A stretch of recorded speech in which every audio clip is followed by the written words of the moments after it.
Pak Leo? Oh, masih mute.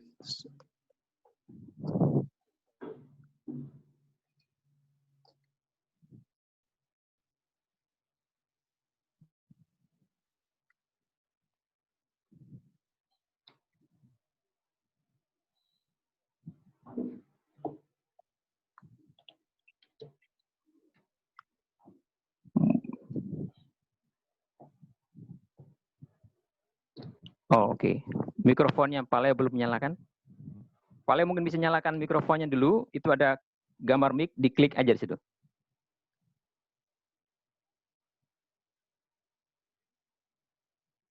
Belum. Oke, sudah. Oke.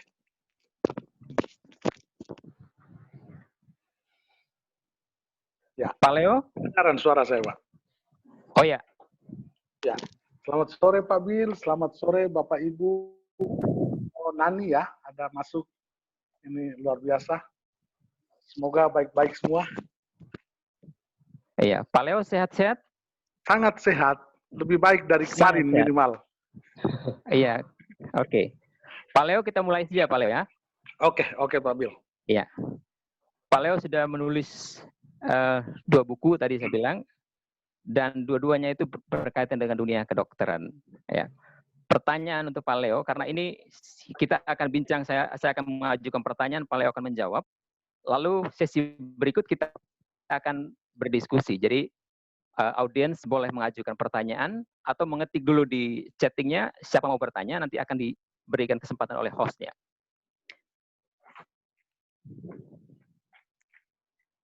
Saya langsung ke Pak Leo saja. Pak Leo, ini pertanyaan paling pertama untuk Pak Leo.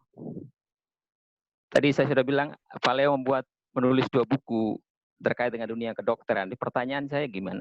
Bagaimana proses awalnya sehingga Pak Leo itu kok nulisnya tentang kedokteran itu? Ada dan saya mau infokan dulu bahwa di dalam peserta ini ada Prof Maramis juga. Selamat sore Prof Maramis. Nanti kita boleh minta Prof lah ngomong sedikit tentang bagaimana prosesnya dengan Pak Leo ini. Tapi pertama saya minta Pak Leo dulu. Pak Leo, ceritanya gimana sampai menulis bukunya kok tentang dunia kedokteran semua ini? Saya berikan kesempatan kepada Pak Leo. Oke, terima kasih Pak Bil. Secara khusus selamat sore Prof Maramis. Ya, sekarang posisi saya ada di kantor Koperasi Pintu Air yang tadi sudah disampaikan oleh Pak Bil. Romo, Prof, Bapak Ibu, Suster, teman-teman semua. Perjalanan saya menjadi penulis biografi, terutama biografi tentang 2 orang profesor, dokter, ahli di bidangnya ini, berawal dari majalah Warta Flobamora.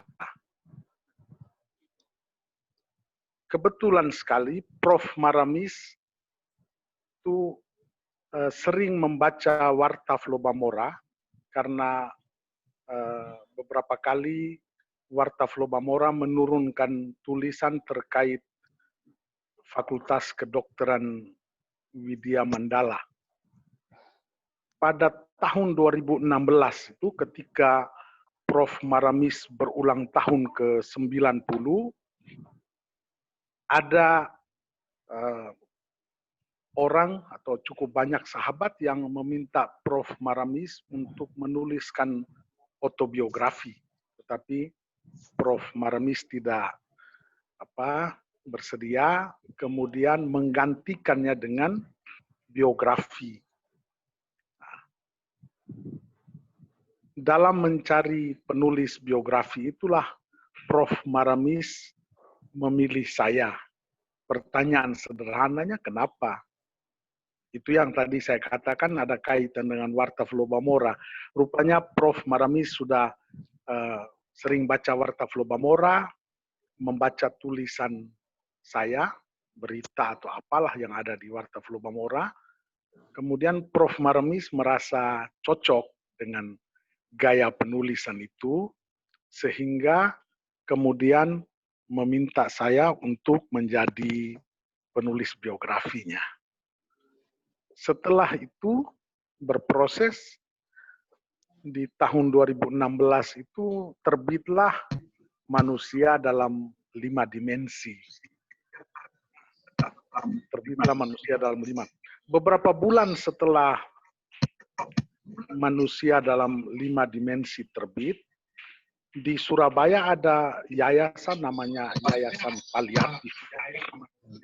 Ini yayasan yang mengurus pasien-pasien tak tersembuhkan, pasien-pasien stadium lanjut. Mereka mau menulis biografi, membuat biografi dari pendiri yayasan itu. Namanya Profesor Sunaryadi. Sedikit koreksi tadi Pak Bil bilang Profesor Sunario. Ini Profesor Sunaryadi, beliau seorang ahli THT. Kemudian mereka mencari penulis. Salah seorang pembaca dari Manusia dalam 5 Dimensi, seorang profesor, beliau senang dengan buku Manusia dalam 5 Dimensi, beliau senang dengan gaya penulisan saya, lantas beliau merekomendasikan nama saya ke Yayasan Paliatif. Sehingga jadilah kemudian biografi kedua yang saya tulis juga tentang seorang spesialis, dokter spesialis, profesor pula. Jadi ya itulah Pak Bil cerita sederhananya. Selebihnya itu di luar kemampuan saya. Saya pikir itu jalan Tuhan menghubung-hubungkan menjadi berkat kemana-mana. Terima kasih Pak Bil. Baik, Pak Leo berarti sebelumnya tidak ada niat menulis biografi ya Pak Leo? Persis, persis. Jadi saya di Warta Flugomora atau dulu koresponden kecil-kecilan ke beberapa media, tidak pernah terbayangkan, terpikirkan akan menulis biografi. Tapi ya setelah Prof. Maramis meminta saya hanya bertanya satu pertanyaan kepada Prof. Prof, kenapa Prof meminta saya? Karena saya yakin dengan Prof Maramis yang sangat dikenal luas itu pasti juga punya banyak kenalan banyak penulis. Kenapa kok memilih saya? Dan Prof Maramis mengatakan sederhana saja ya, saya baca Warta Flugomora dan saya senang dengan gaya penulisan Pak Leo. Jadi saya bilang, oke, terima kasih Prof. Kalau memang itu menjadi alasan Prof, saya senang karena berarti saya akan menjadi diri saya sendiri dalam tulisan itu nanti. Saya menulis dengan gaya saya memang juga tidak mau untuk menjadi penulis manapun selain menjadi penulis atas diri saya sendiri. Begitu Pak Bil. Oke. Boleh kita ngobrol sedikit dengan Prof Maramis? Selamat sore, Prof. Maramis.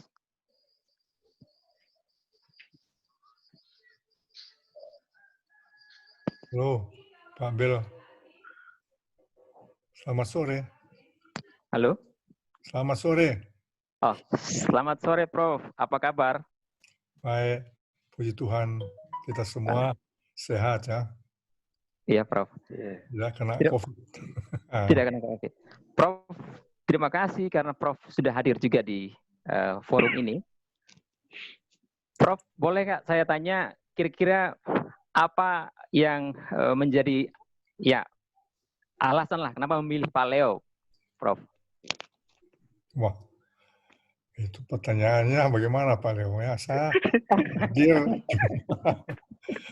dengar Pak Leo mau bilang apa kok ini. Ya itu seperti Pak Leo bilang tadi. Oke.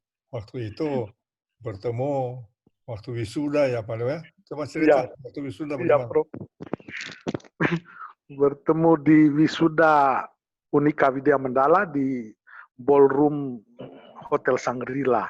Di tengah keramaian itu karena Prof dengan suara yang sangat lembut, agak mendekat ke telinga saya, langsung bilang saja, Pak Leo, ada banyak yang meminta saya menulis biografi, tapi saya tidak mau. masa saya harus menulis tentang diri saya sendiri?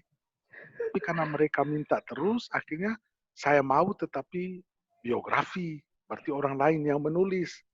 Lalu kalimat Prof yang berikut saya ingat betul, bolehkah Pak Leo menjadi penulis biografi saya? Saya juga spontan, walaupun belum punya pengalaman itu, saya langsung jawab, boleh Prof. Tapi nanti hari Senin, karena wisudanya Sabtu, nanti hari Senin saya ingin omong lebih lanjut dengan Prof. Nah, teruslah. Jawabannya, waktu keramaian banyak orang wisudawan ya. Iya. Bilang iya, itu berani mati ya.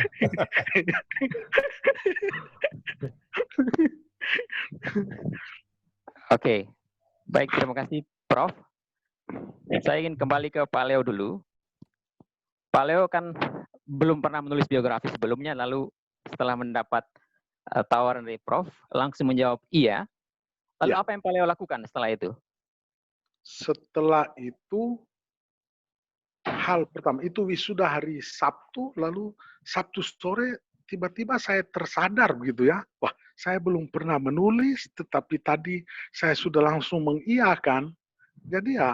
Jadi setelah sadar agak sedikit-sedikit keder lah gitu. Waduh, sementara yang akan saya tulis ini figur yang dikenal luas, baik di bidang kedokteran maupun dalam berbagai di dunia pendidikan, dan juga di dalam kalangan gereja itu tokoh di Keuskupan Surabaya. Tapi setelah itu saya percaya bahwa semua ini kan terjadi tidak jadi begitu saja ya, selalu ada dalam satu rancangan Tuhan.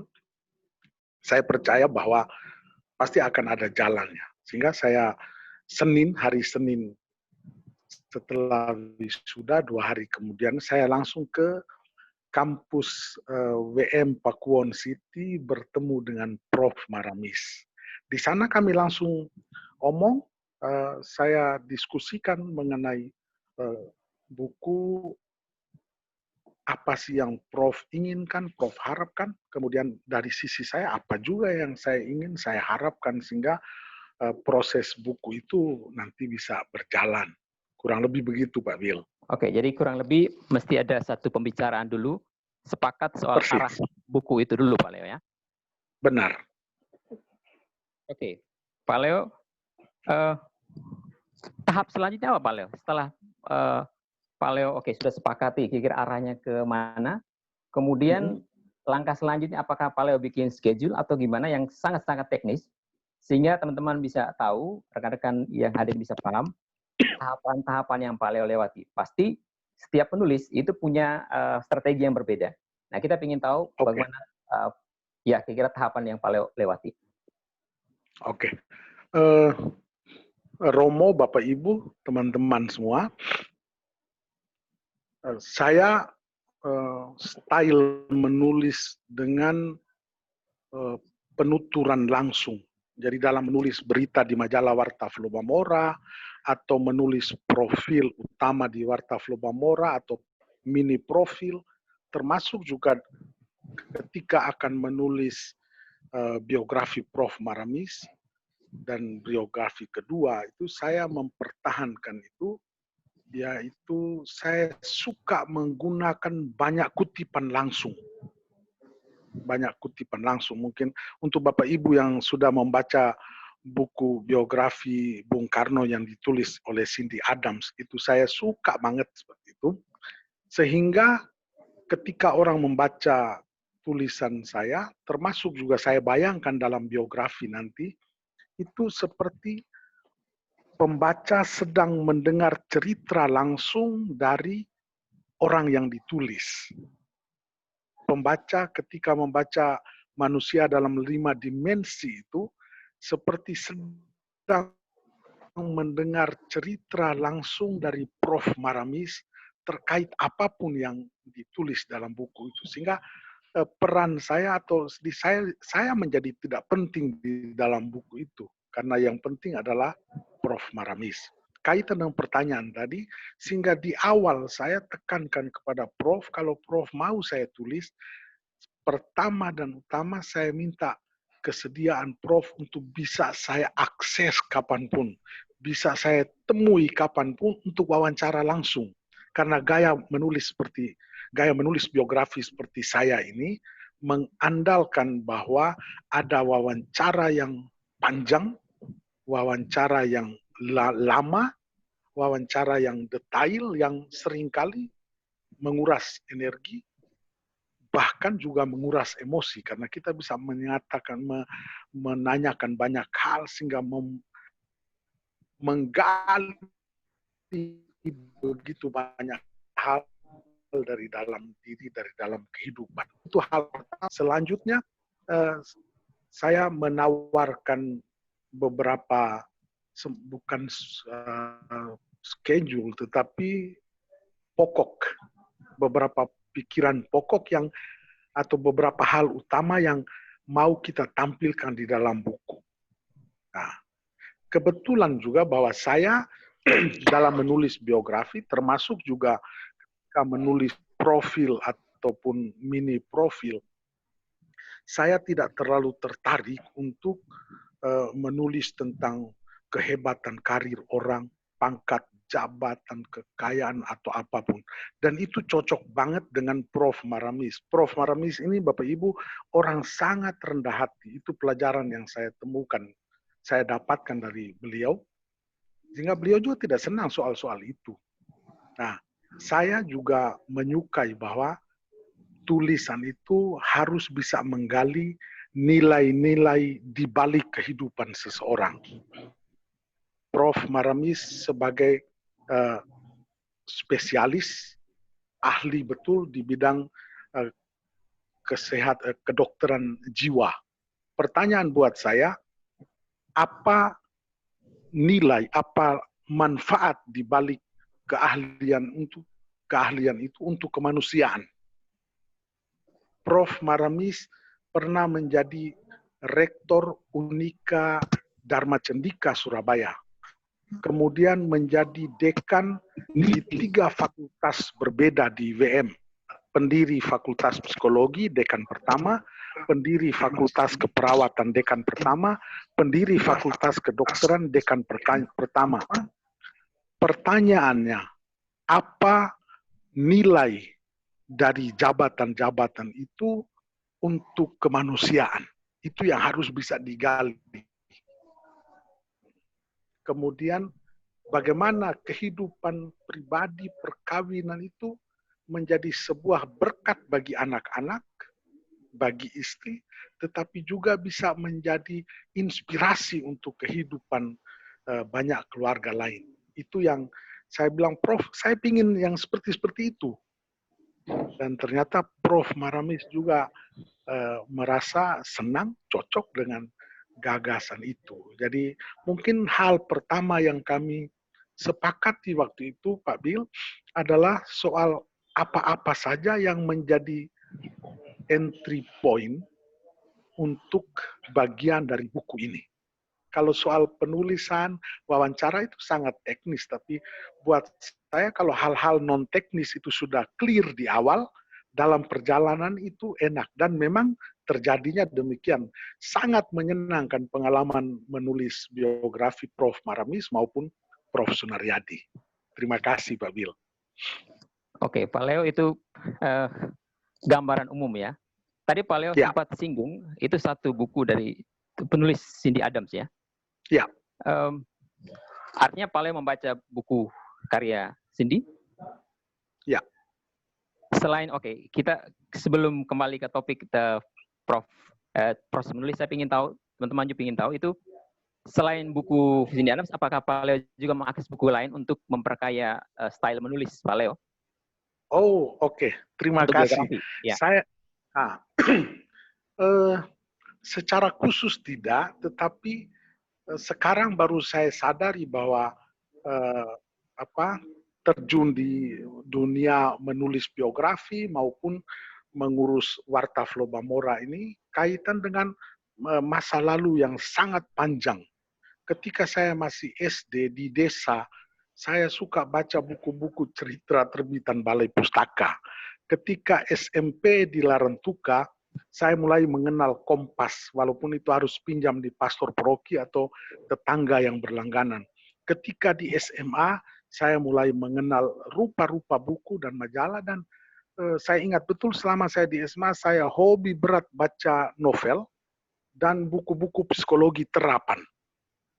Nah, itu berlanjut terus sampai di Surabaya kuliah, sehingga ketika menulis sekarang ini yang keluar itu saya rasa bahwa itu adalah juga bagian dari perbendaharaan hati dan pikiran.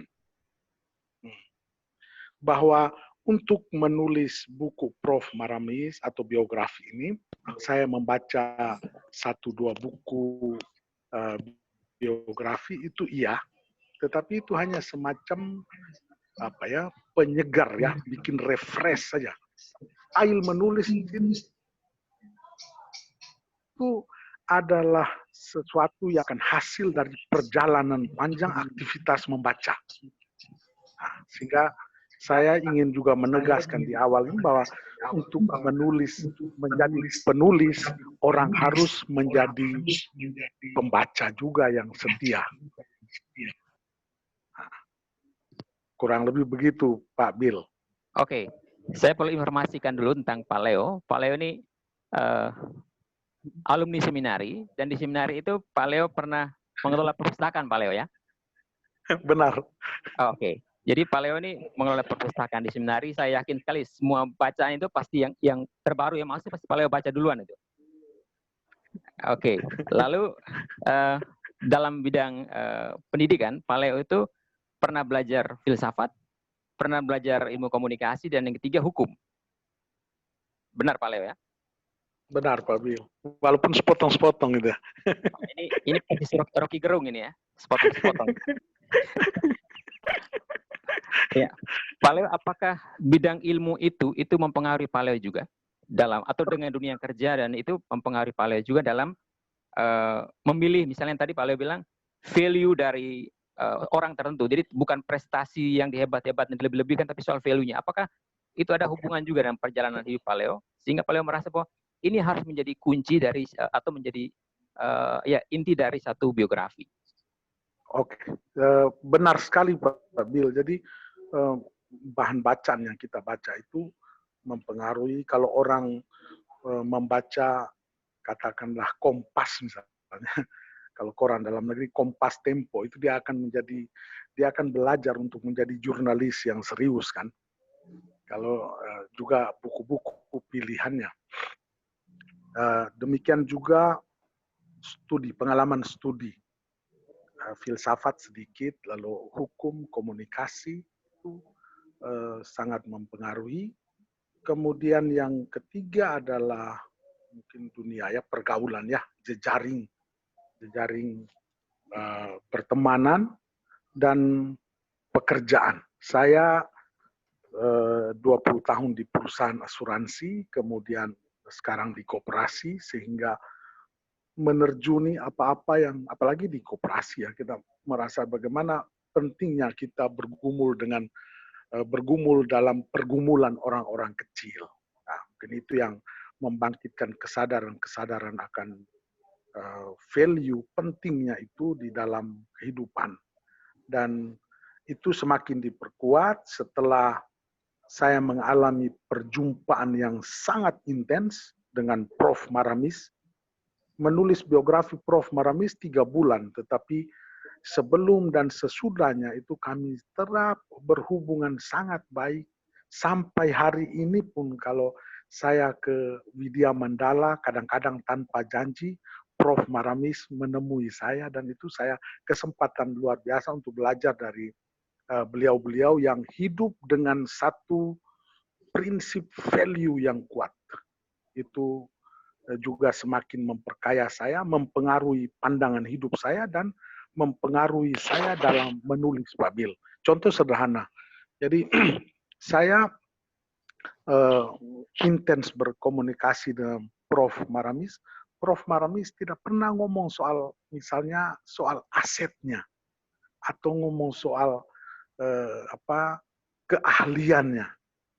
Tetapi kita tahu bahwa Prof. Maramis itu sangat dikenal dan sangat murah hati, membantu, suka menolong orang, baik atas apa yang dimilikinya maupun atas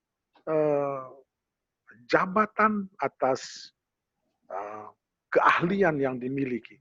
Sehingga buat saya, itu penting bahwa jabatan, kekayaan atau apapun itu menjadi bernilai ketika itu bermanfaat bagi kebersamaan.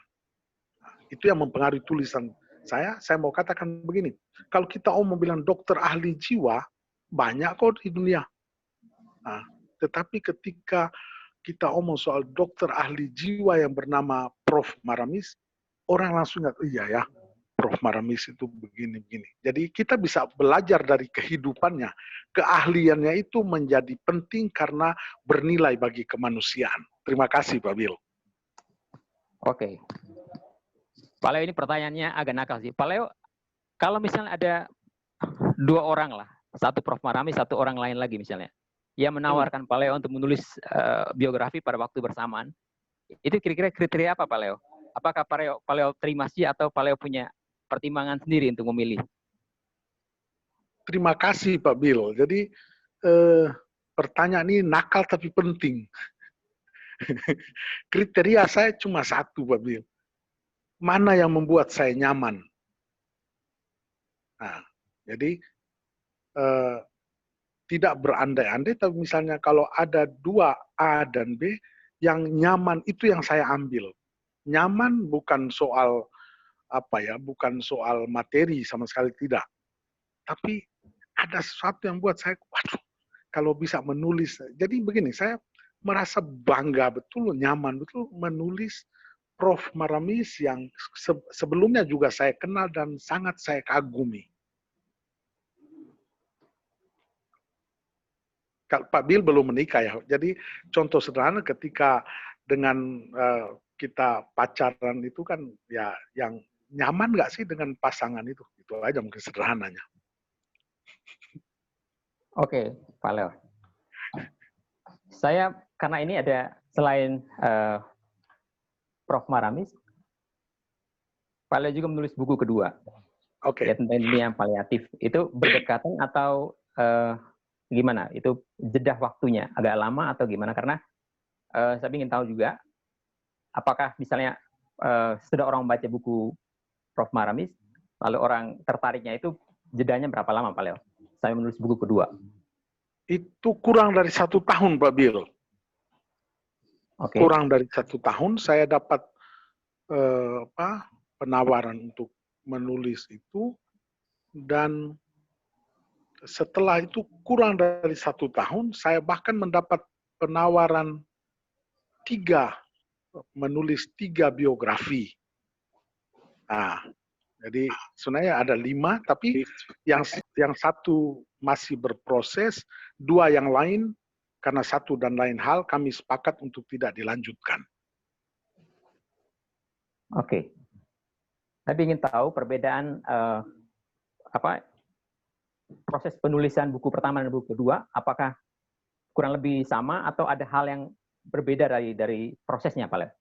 Oh ya, terima kasih. Itu menarik.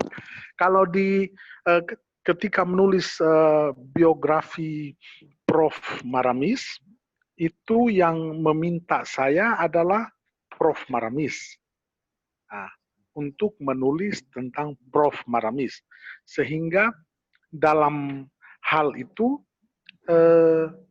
para pihak yang terlibat langsung adalah saya dan Prof. Maramis. Oke. Sedangkan pada buku kedua, Prof. Sunaryadi itu yang meminta saya menulis bukan Prof. Sunaryadi, melainkan Yayasan Paliatif. Minta maaf, Yayasan Paliatif yang minta, Yayasan Paliatif juga yang membiayai, termasuk membayar honor saya gitu ya. Sehingga dalam kerja buku ini ada 3 pihak yang terlibat. Saya, Prof. Sunaryadi, dan Yayasan Paliatif. Makin banyak pihak yang terlibat itu makin kompleks. Nah, karena tentu ada tarik ulur kepentingan di sana-sini. Beruntung bahwa saya lama di sebuah perusahaan yang besar, 20 tahun, sehingga sudah terbiasa bagaimana terus bergerak di tengah tarik ulur kepentingan, kan begitu Pak Bill. Oke, jadi tidak banyak mengalami kesulitan Pak Leo. Atau ada kesulitan, kira-kira ceritakan sedikit lah, kesulitannya apa kira-kira? Oke. Buku kedua ya, karena itu sudah melibatkan pihak 3P. Karena saya yakin misalnya di antara peserta ini mungkin ada yang sedang lagi menulis buku biografi dan juga melibatkan beberapa pihak. Jadi gimana caranya atau negosiasinya seperti apa Pak Leo? Oke. Kalau memang kalau kesulitan itu muncul kan karena perbedaan kepentingan ya. Yang satu maunya begini, yang satu maunya begini. Atau punya harapan seperti ini, ya itu sah-sah saja gitu ya. Saya ketika menulis untuk Prof. Sunaryadi, akhirnya toh juga buku itu terbit dengan bagus karena prinsip saya adalah tulisan biografi itu, buku biografi itu terbit, maka pihak pertama yang harus merasa nyaman adalah orang yang ditulis. Nah, dan yang kedua pihak-pihak yang terkait. Yang ketiga barulah pembaca. Gitu. Jangan sampai saya menulis biografi atau saya menulis profil di majalah, saya menulis mini profil di majalah, setelah terbit narasumbernya terganggu, tidak nyaman. Itu yang saya tidak mau sama sekali. Jadi bukan untuk menyenangkan, tidak. Tapi saya selalu berusaha supaya menulis apa adanya dan para pihak itu ya, nyaman, tidak terganggu oleh buku itu. Nah, itu yang menjadi pegangan saya dalam bernegosiasi dengan dalam menulis. Artinya bahwa kalau memang itu mereka minta, oh ya Pak, bagian ini sebaiknya jangan. Oh kalimat ini tolong dipoles lagi lah, jangan sampai nanti ada orang yang tersinggung atau ini atau itu segala macam. Buat saya sah-sah saja itu, tidak jadi soal. Sepanjang tidak mengubah isi secara keseluruhan dan tidak mengaburkan pesan yang mau disampaikan dari tulisan itu secara umum maupun secara parsial, bagian per bagiannya. Baik, Pak Leo.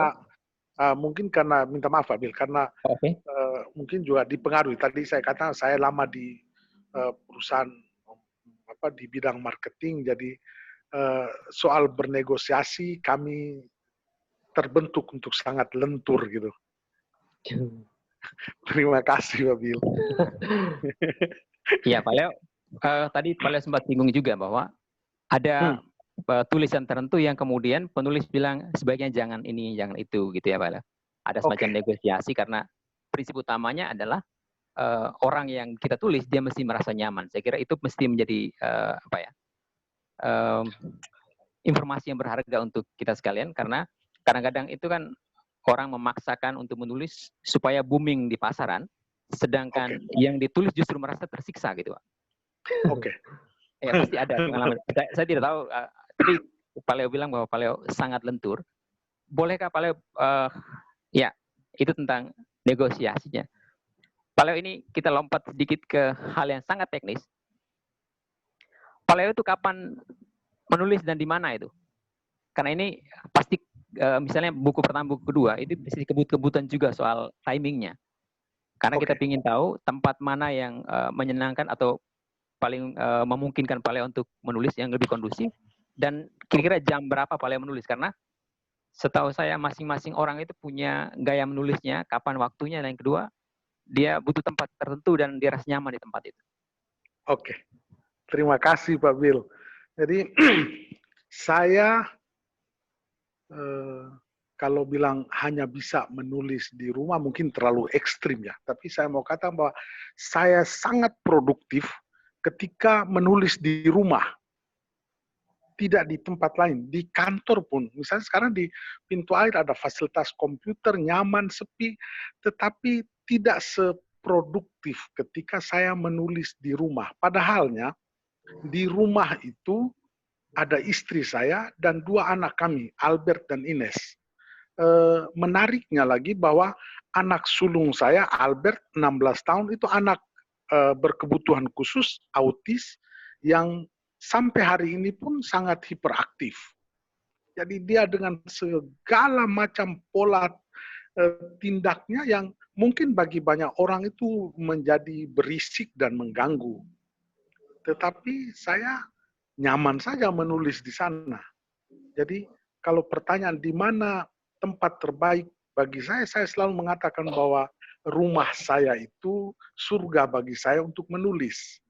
Bukan soal bangunan rumah itu, tetapi mungkin lebih pada relasi saya, istri, anak itu membuat saya senang aja untuk menulis di rumah.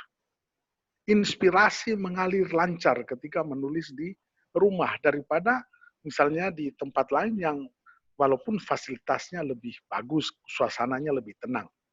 Kemudian yang kedua, kapan menulis? Kalau saya rumusnya sederhana saja Pak Bill. Saya menulis akan sangat lancar ketika saya dalam keadaan fresh. Jadi kalau saya dalam keadaan capek, fisik dan juga pikiran agak sulit. Nah, sehingga waktu terbaik saya untuk menulis adalah bangun tidur. Kalau saya tidur semalaman, enak bangun pagi jam 5 ketika anak kami juga bangun untuk siap ke sekolah, saya bangun, saya sudah langsung menulis. Itu menulis terus sekitar 3-4 jam, jeda, ngopi, nulis lagi, total waktu menulis sudah 6 jam, mata sudah mulai perih, istirahat, mandi, sarapan atau makan siang, saya tidur lagi, saya tidur, bangun, kalau siang saya tidur, sore saya bangun, saya menulis terus, kuat itu. Atau kalau malam jam 7 misalnya, mengantuk, saya tidur saja. Nanti saya tidur, bangun jam 12 malam, saya bisa menulis sampai dini hari. Jadi saya, kalau ditanya waktunya adalah waktu setelah saya, umumnya setelah saya bangun tidur, karena itu sedang fresh untuk menulis. Terima kasih, Pak Bill. Saya teringat pengalaman Bung Hatta. Bung Hatta itu kalau baca buku, dia harus mandi dulu itu ceritanya. Jadi harus mandi dulu, pakaiannya rapi gitu. Karena dia memperlakukan buku itu seperti Al-Qurannya dia gitu. Jadi dia memperlakukan ya, sangat-sangat spesial bagi dia. Jadi tidak heran kalau Bung Hatta pindah rumah itu istrinya yang bingung karena pasti pindah barang begitu banyak. Buku begitu banyak. Ya, Pak Leo, saya dengar kabar angin, ini benar apa tidak? Pak Leo kalau menulis itu, Pak Leo biasa handphone itu Pak Leo masukkan ke lemari, Pak Leo kunci lemari itu. Benar, Pak Bill. Oke. Jadi saya memang kaitan dengan menulis maupun bukan menulis. Jadi kalau kaitan menulis, yang bukan menulis karena dulu waktu Albert masih kecil, dia dengar bunyi handphone kan dia terganggu, dia mesti cari segala macam. Jadi saya terbiasa untuk mematikan atau minimal silent. Jadi di rumah jarang ada suara handphone. Dalam perkembangan kaitan dengan menulis itu memang kalau saya secara pribadi mengalami bahwa gangguan terbesar, godaan terbesar untuk gagal dalam menulis itu adalah handphone. Apalagi sekarang handphone pintar dengan segala macam fitur. Kita sudah siap di depan laptop, lalu kita buka WA, selesailah. Jangan berharap Anda bisa menulis. Makanya saya kalau misalnya mau menulis, mungkin saya masih mau lihat seperlunya, setelah itu simpan di lemari. Tidak usah dekat-dekat situ. Karena kalau handphonenya di dekat laptop saya, fokus saya pasti terpecah.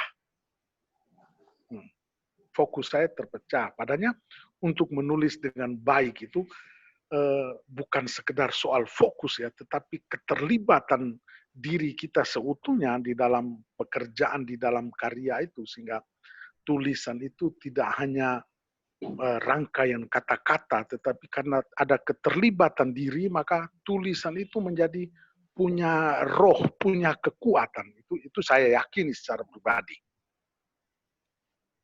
Terima kasih, Pak Bill. Pak Leo mungkin lebih teknis lagi, itu punya roh itu seperti apa, Pak Leo? Oke. Ya, teman-teman ingin tahu juga tuh. Jadi tulisan punya roh. Saya tidak paham teorinya, tapi dari pengalaman saya bahwa kita terlibat dalam apa yang kita tulis. Ketika menulis biografi, ada pengalaman yang sangat menyentuh, mengharukan dari Prof. Maramis maupun Prof. Sunaryadi. Saya mendapat Prof. Maramis di pengantar buku, dia mengatakan bahwa wawancara Pak Leo itu menguras energi sampai air mata jatuh gitu. Sedangkan Prof. Sunaryadi mengatakan bahwa ketika membaca tulisan Pak Leo tentang kisah masa kecil saya menangis gitu ya. Ini saya diam saja, tapi saya yakin itu benar karena waktu saya menulis pun saya terharu. Ketika ada yang sedih, saya ikut terharu. Saya juga bisa jatuh air mata gitu. Jadi karena saya terlibat di dalam tulisan itu sehingga saya yakin bahwa tulisan yang kita buat dengan keseriusan, dengan totalitas diri, apalagi prioritas perhatian saya adalah nilai-nilai kehidupan. Itu tulisan menjadi punya roh sehingga kemudian mendapat banyak sambutan positif. Saya yakin tidak lepas dari bahwa kedua buku itu punya roh untuk para pembacanya. Terima kasih, Pak Bill. Oke, ini mungkin pertanyaan dari saya, nanti setelah ini kita bisa mulai diskusi. Oke.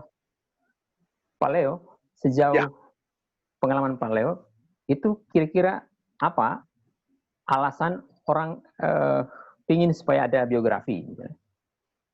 Sejauh pengalaman perjumpaan Pak Leo dengan dua tokoh sebelumnya, Prof. Maramis dan Prof. Sunaryadi. Ya.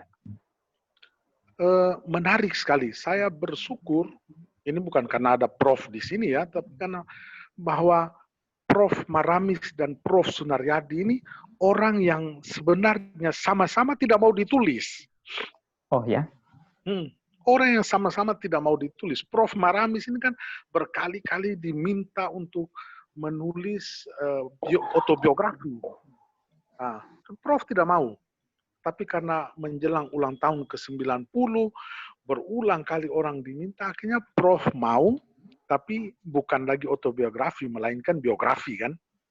Yeah. Prof. Sunaryadi pun sama, Yayasan Paliatif itu sudah berkali-kali minta, tapi beliau tidak mau. Tapi karena mungkin yayasan juga berhasil meyakinkan beliau bahwa yayasan perlu punya dokumentasi atas pendirinya, maka akhirnya beliau juga mau menerima itu. Itu titik awal yang penting buat saya karena kedua tokoh ini pada dasarnya tidak mau ditulis sehingga tidak ada, boleh dikatakan bahwa tidak ada harapan atau maksud tertentu dari mereka untuk menjadi tenar atau menjadi apalah dari situ. Itu sehingga menyenangkan bahwa kita menulis lepas dan orang yang ditulis pun juga mengkomunikasikan dirinya. Karena dalam hal ini karena saya mengandalkan wawancara langsung ya, mengandalkan wawancara langsung sebagai bahan tulisan saya. Sehingga ya selain kita mendapatkan banyak hal, saya bisa belajar langsung dari beliau berdua juga. Penting kemudian bagi pembaca. Pertanyaannya, kenapa sih perlu ada biografi? Pertanyaan itu tidak untuk Prof. Sunaryadi ataupun Prof. Maramis, karena pada dasar mereka tidak mau ditulis. Tapi saya boleh katakan bahwa biografi paling tidak untuk dua tokoh ini penting ada untuk menjadi referensi, inspirasi, input nilai-nilai bagi para pembaca supaya ke depan dalam kehidupan kita, prestasi, jabatan, karir, dan keahlian dan macam-macam itu, termasuk aset barangkali kekayaan yang kita miliki itu harus punya nilai untuk kemanusiaan sebagaimana yang sudah dihidupi, ditunjukkan, menjadi teladan dari Prof. Maramis dan Prof. Sunaryadi. Terima kasih Pak Bill. Oke, Pak Leo, terima kasih untuk menjawab pertanyaan saya. Ini sesi berikut saya akan berikan kepada peserta audiens yang mau bertanya, silakan. Ya.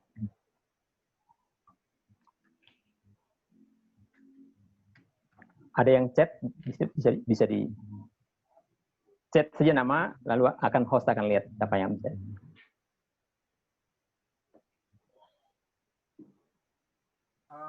Bill,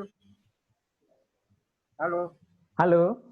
Bill, selamat sore. Selamat sore. Nah, ini dengan Ben. Oh ya, oke. Sebetulnya menarik diskusi ini karena saya kira saya ikut diskusi ini karena Leo Laran itu kan cukup terkenal, tapi saya belum pernah bertemu dengan beliau ini.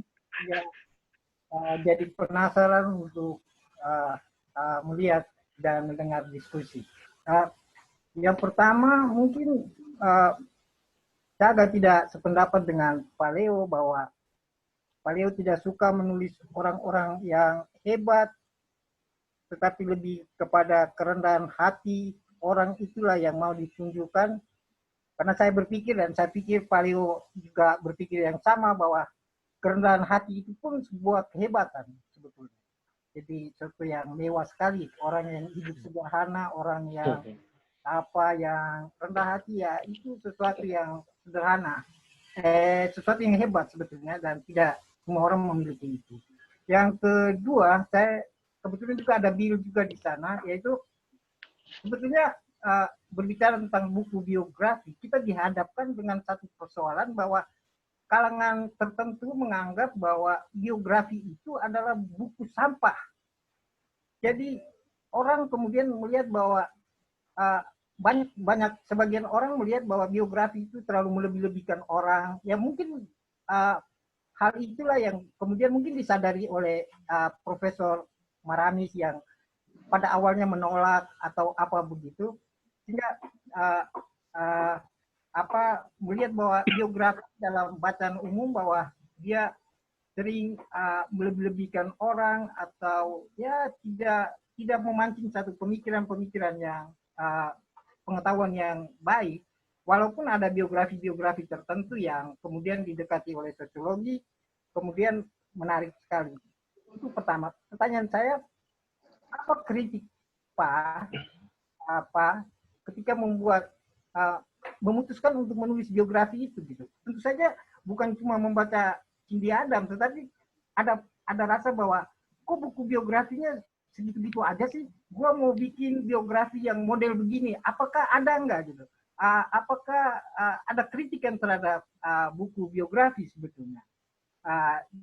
Dan saya kira yang ketiga, saya punya pertanyaan lagi bahwa sebagai jurnalis, menulis profil di media itu kan sama dengan menulis biografi. Tapi apa yang membuat Pak merasa bahwa biografi itu cukup menyenangkan? Karena presentasi Pak mungkin seorang jurnalis yang suka membuat kita terhanyut-hanyut. Tapi menulis biografi ini bagi Pak menjadi satu hal yang luar biasa sekali dibandingkan dengan menulis di media Pak yang tentang profil seseorang misalnya. Itu. Jadi pertanyaannya model begitu. Apa yang membedakan antara apa yang menyenangkan dari menulis biografi dibandingkan dengan menulis profil biasa? Kemudian saya melihat bahwa di Surabaya tentu saja ya menarik juga karena kalau kita menyentuh biografi, ya ada orang Surabaya juga yang suka menulis tentang biografi, bagaimana panduan dan segala macam, dan Leo Laran itu kan ada di situ juga.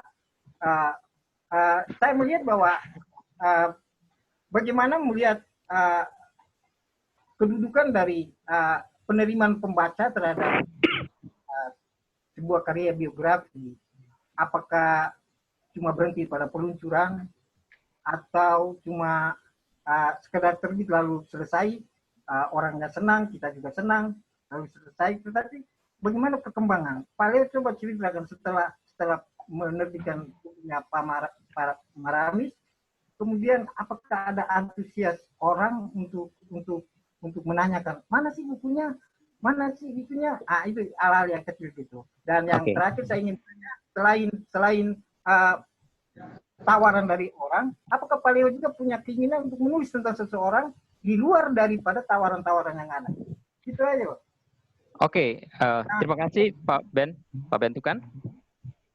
Pak Leo ini kayaknya banyak pertanyaan nih Pak Leo, tapi kurang lebih itu soal umum ya, soal cara pandang orang tentang biografi. Misalnya tadi biografi itu sampah gitu ya, karena ada kecenderungan untuk membesar-besarkan apa yang tidak perlu dibesarkan.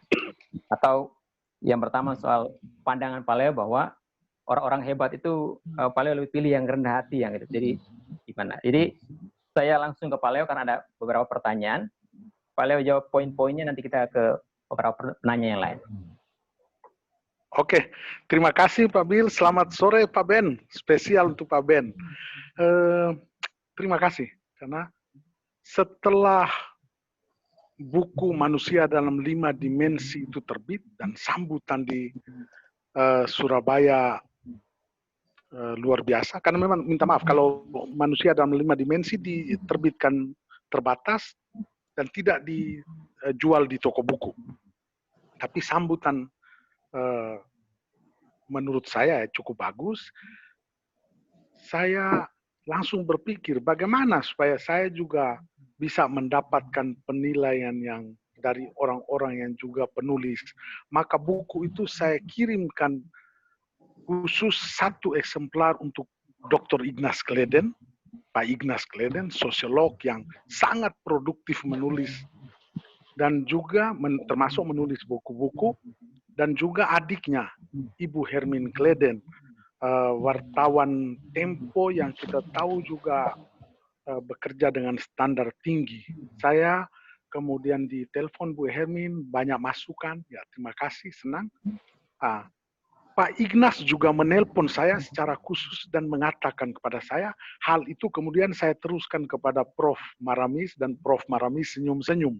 Pak Ignas bilang begini, Pak Ben, Pak Leo, saya sudah baca buku itu, dan kesimpulan saya, Pak Leo dan Prof. Maramis itu orang yang waras. Itu saya sampaikan itu, lurus-lurus saya sampaikan ke Prof. Maramis. Saya kaget juga gitu, oh berarti ada juga yang tidak waras gitu kan. Saya tanya, Pak Ignas, kenapa Pak Ignas mengatakan saya dan Prof. Maramis orang yang waras? Dan beliau katakan, karena Pak Leo sebagai penulis, menulisnya dengan sedemikian rupa sehingga seperti yang Pak Ben bilang tadi, tidak dilebih-lebihkan, tidak dihebat-hebatkan, sebetulnya tidak hebat gitu ya. Di lain pihak, Prof. Maramis adalah orang yang ditulis tetapi tetap waras karena Prof. Maramis terkesan jelas di buku itu orang yang tidak suka pujian murahan. Nah, itu jadi anggaplah bahwa penulis dan yang ditulis bertemu juga di titik itu. Jadi ya saya pikir bahwa orang sekelas Pak Ignas memberikan kritik, memberikan satu apresiasi seperti itu. Lalu Pak Ignas mengatakan, saya sering dapat juga buku-buku biografi orang tulis dari entah penulisnya, entah orang yang ditulis yang memberikan, tapi itu persis seperti yang Pak Ben bilang tadi, itu sampah saja gitu. Dan saya katakan Pak Ignas, berarti Manusia dalam 5 Dimensi tidak sampah dan masuk di rak bukunya Pak Ignas, toh? Nah, Pak Ignas tertawa. Jadi saya terima kasih Pak Ben karena benar apa yang dibilang Pak Ben, ada anggapan sampah karena buku itu melebih-lebihkan sesuatu yang sebenarnya tidak demikian kenyataannya. Itu juga yang menjadi perhatian saya. Kemudian apa sih yang menyenangkan menulis biografi? Ya karena kalau saya menulis profil atau mini profil itu hanya sebagian satu sisi kecil dari kehidupan penulis ya, dari kehidupan yang ditulis ya.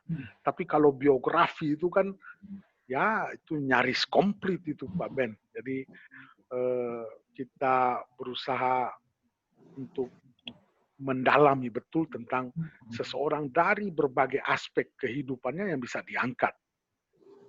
Nah, kemudian kalau soal orang hebat, benar, saya memang saya selalu mengatakan orang hebat itu orang yang hidup dengan punya apa ya keunggulan, nilai-nilai prinsip hidup untuk kemanusiaan. Nah, sehingga katakanlah kepala desa sekalipun, tapi kalau punya komitmen betul pada rakyatnya, itu saya angkat di Warta Flobamora. Tetapi kalau bupati misalnya, tapi macam-macam aneh-aneh itu tidak bernilai untuk Warta Flobamora. Itu kurang lebih itu prinsip yang saya pegang. Komitmen pada kemanusiaan itulah menentukan orang itu hebat atau tidak. Tapi itu prinsip, itu pegangan acuan saya Pak Ben ya. Kemudian tentang antusiasnya orang pada biografi, paling tidak pada 2 buku saya dapatkan begitu. Kurang lebih ya Prof, saya boleh sebut nama Prof Anita Lee dari WM, setelah baca dan bertemu saya, aduh Pak Leo ini. Bukan Leonya yang hebat, tetapi seperti yang saya bilang tadi, mereka menemukan sesuatu dari buku itu yang memperkaya kehidupan mereka. Kalau sedikit soal gaya penulisan barangkali, salah seorang suster di RKZ setelah dia bertemu saya, dia bilang, aduh Pak Leo, saya masih pingin baca, udah habis. Artinya sudah mungkin dibilang terlalu pendek ya. Saya bilang kalau terlalu panjang malah jadi tidak menarik suster. Menarik ketika masih pingin baca sudah habis, sudah selesai. Jangan sampai orang sudah bosan baca, tulisannya masih banyak gitu ya. Kurang lebih begitu Pak Ben. Terima kasih Pak Ben ya. Luar biasa. Terima kasih Pak Ben, Pak Leo. Nah ini kita ke Pak Romi. Romi yang baru angkat tangan. Lalu nanti ada pertanyaan dari Bu Nina, lalu dari Suster Herlina. Kita ke Romi dulu. Mungkin satu pertanyaan ya. Sudah nyalakan? Ya, halo Bos. Selamat sore semuanya. Sore. Ya, jadi ketika mungkin saya kurang terlalu baca tema diskusinya ya. Ketika saya bergabung dengan forum ini, ekspektasi saya itu kita akan membedah buku. Tapi ternyata setelah saya googling itu, bedah buku udah terjadi di 2017 ya. Saya pikir kita akan membedah bukunya Prof tentang manusia dalam 5 dimensi. Sebenarnya saya kepingin sekali membaca buku tersebut, namun setelah saya dengar dari Pak Leo tadi, ternyata aksesnya itu memang terbatas ya Pak Leo. Jadi kalau misalnya Pak Leo punya, nanti saya pinjam ya. Ya. Yang kedua, ya saya tidak ingin bertanya, tapi saya ingin mengapresiasi saja forum ini. Ini adalah diskusi yang pertama dan cukup menarik. Saya belajar banyak juga dari sharing Pak Leo tadi tentang bagaimana inspirasi itu bisa lebih banyak muncul ketika Pak Leo berada di rumah ya. Kalau saya mungkin, kalau saya berada di rumah, saya lebih kurang produktif ketimbang kalau saya berada di tempat lain, misalnya di McDonald atau di mana saya bisa menyendiri seperti itu. Tapi menarik Pak Leo, terima kasih banyak untuk sharingnya. Memang untuk saya ini ya sebagai inspirasi, sebagai penambah, memperkaya apa namanya pengetahuan saya juga. Saya sendiri belum pernah menulis tentang biografi, tetapi saya kira saya bisa belajar banyak dari Pak Leo, dan forum ini lebih mengadakan diskusi-diskusi seperti ini. Terima kasih, itu saja dari saya. Selamat sore. Terima kasih Pak Romi untuk apresiasinya. Memang jadi hari ini kita bincang-bincang buku, jadi tanya seputar buku itu. Lalu Pak Leo nanti bisa hubungi Pak Romi secara pribadi kalau masih ada bukunya ya, Pak Leo. Ya. Lalu kita ke Bu Nina. Bu Nina ini ada di Jogja. Bu Nina, halo. Halo. Oh ya, silakan Bu Nina. Pertanyaan saya terkait dengan judulnya. Judulnya itu sangat-sangat sastra. Jadi saya bisa membayangkan apakah isi bukunya itu sangat sastra begitu. Padahal biasanya biografi kan lurusan. Jadi pemilihan judulnya, lalu saya sebenarnya penasaran isinya seperti apa itu. Bagaimana membungkusnya supaya seperti itu. Terima kasih. Oke. Saya tampung dulu Pak Leo, karena ini pertanyaan Bu Nina soal pilihan judul buku Manusia dan Nilai Dimensi. Lalu berikut dari Suster Herlina.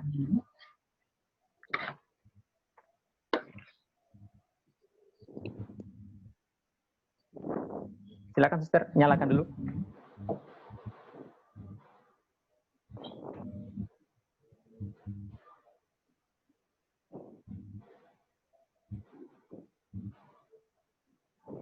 Selamat sore Pak Leo. Selamat sore. Ya, saya sangat senang mendengar tentang spirit dari sebuah buku. Pertanyaan saya singkat. Sebetulnya spirit sebuah buku biografi itu ada pada penulisnya atau ada pada tokoh yang ditulis? Oke. Terima kasih, Suster. Dua pertanyaan terkait buku juga ya. Dari pertama judulnya, yang kedua ini tentang penulisnya atau tokoh yang ditulis nih Pak Leo. Iya. Saya minta satu lagi penanya. Apakah ada yang mau bertanya lagi? Kalau tidak saya ke Pak Leo.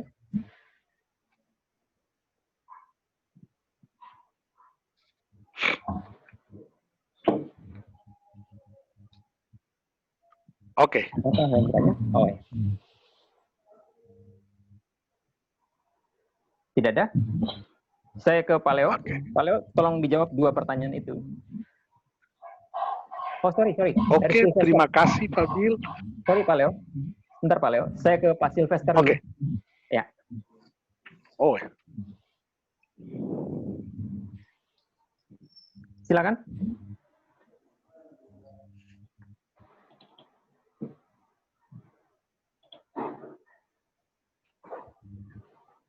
Halo, Pak Sylvester.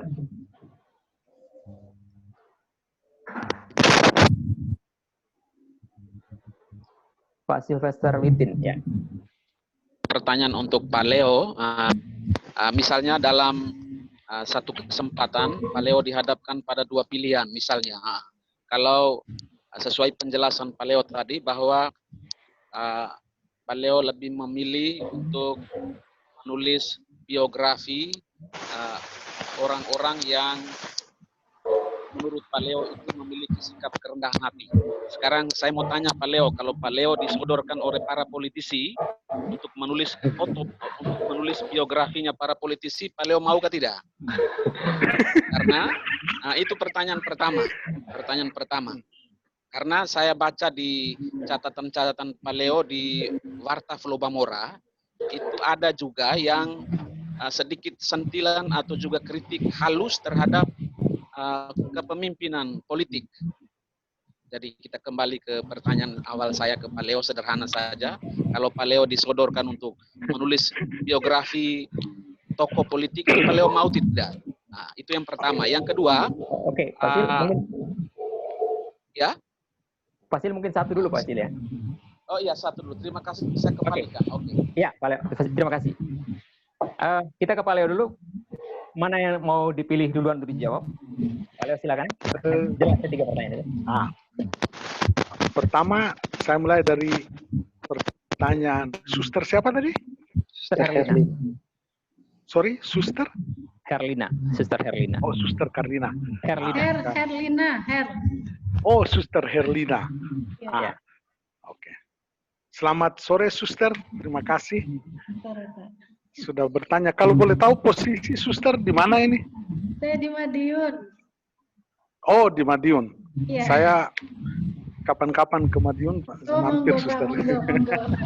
Suster, begini, itu pertanyaan menarik bahwa spirit tulisan itu ada pada penulis atau ada pada yang ditulis.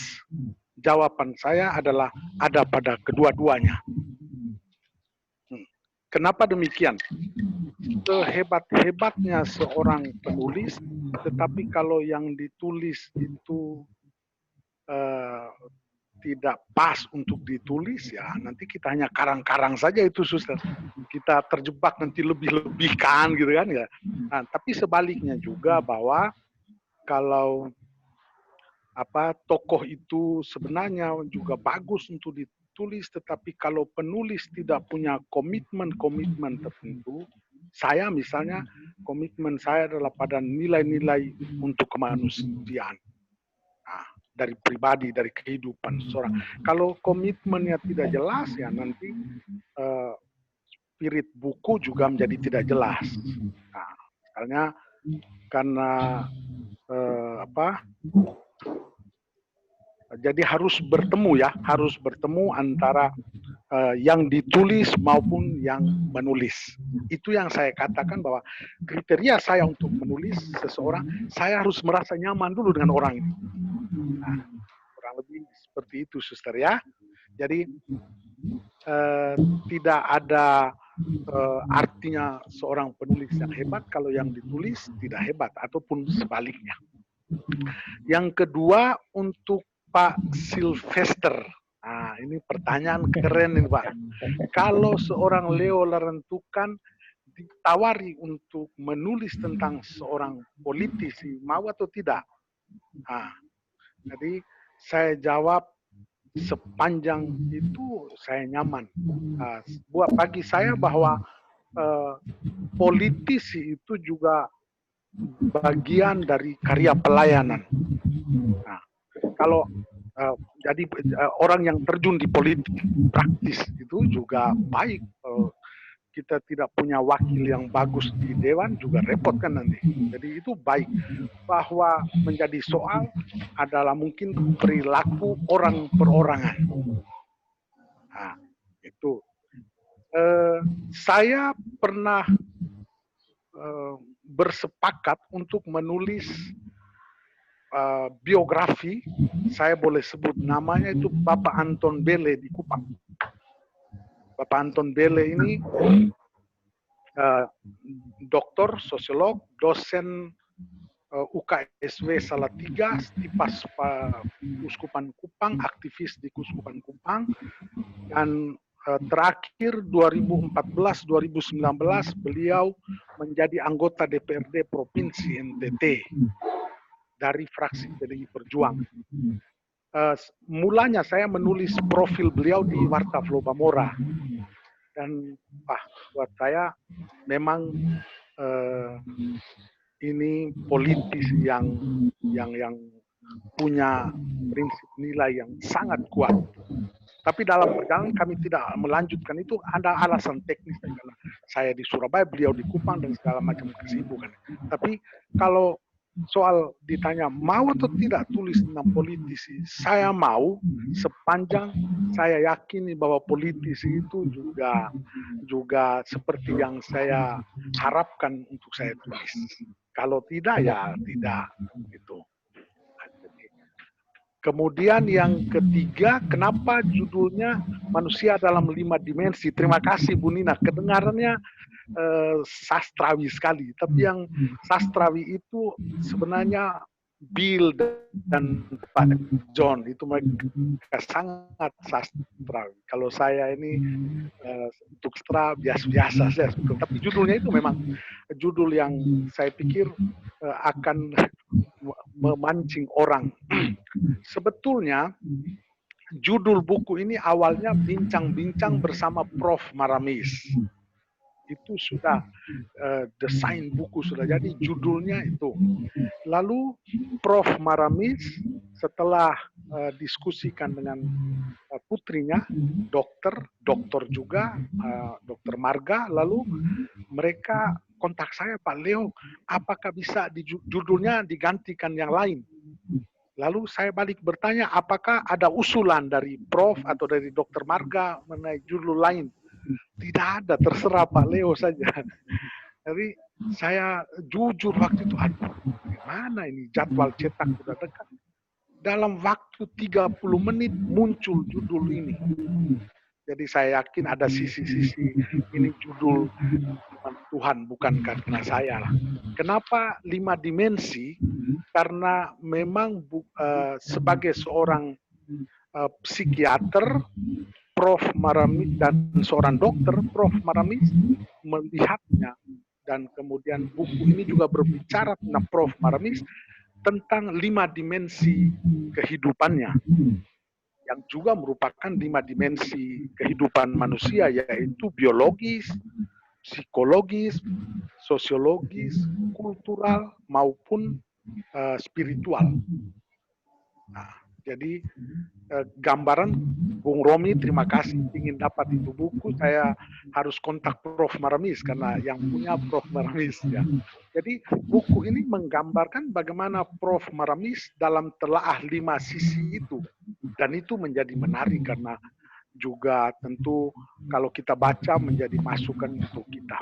Kalau judulnya sastra tapi isinya standar saja Bu Nina. Saya tidak punya kemampuan yang menulis demikian sastra. Kalau yang sastra itu Bill dan Pak John, itu pasti mereka sangat mampu. Terima kasih Bu Nina, semoga cukup jelas jawaban saya ya. Terima kasih Pak Bill. Oke, iya, terima kasih Pak Leo. Pak Leo, mungkin pertanyaan Pak Sil tadi itu, saya membaca dengan cara yang lain. Pertanyaan Pak Sil tadi itu tidak hanya soal mungkin tidak hanya soal politisinya, tapi yang kedua adalah godaan soal misalnya berapa banyak yang mereka bayar misalnya. Itu lebih nakal lagi kan. Dia sebenarnya mau ngomong tapi nggak ngomong itu Pak. Oke, terima kasih. Ini ada orangnya, nanti bisa dikonfirmasi ke Prof. Maramis. Sorry Pak Leo, maksudnya gini. Jadi, Pak Leo, mungkin bukan ke Profnya, tapi misalnya ke politisi yang menawarkan sejumlah duit misalnya. Nah itu saja. Oke, terima kasih. Jadi Pak Leo akan goyang dengan value-nya tadi. Siapa sih tidak butuh uang? Saya juga butuh uang, dan sebagai penulis saya juga berguru pada banyak orang lain di profesional. Tetapi bagi saya saya rasanya tidak bisa tulis karena menerima tawar itu karena soal itu ya. Jadi bahwa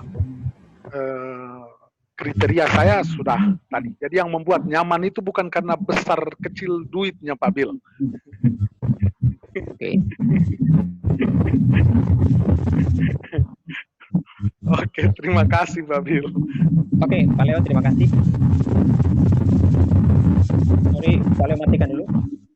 Oke.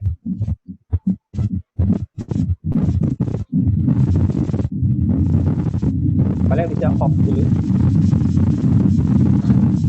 Sorry, ada gangguan suara. Oke.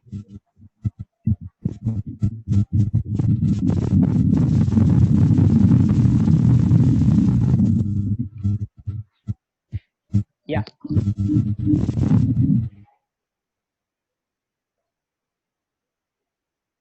Oke. Terima kasih untuk 3 penanya sebelumnya. Bu Nina, Suster, dan Pak Sylvester. Apakah ada lagi yang mau bertanya untuk Pak Leo? Oh ya, Romo Nani.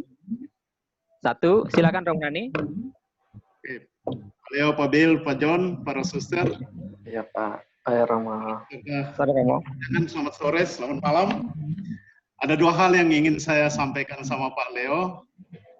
Yang pertama itu berupa pertanyaan Pak Leo. Saya senang sekali waktu Pak Leo mengatakan bahwa seorang penulis itu harus mempunyai, ya pada saat menulis ada roh di dalamnya.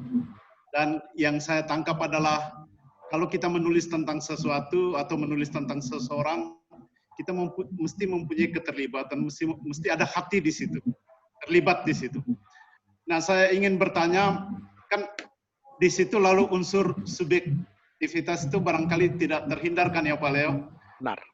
Lalu bagaimana Pak Leo menyiasati agar unsur subjektivitas itu tidak menghalangi Pak Leo untuk menuliskan sesuatu atau seseorang apa adanya.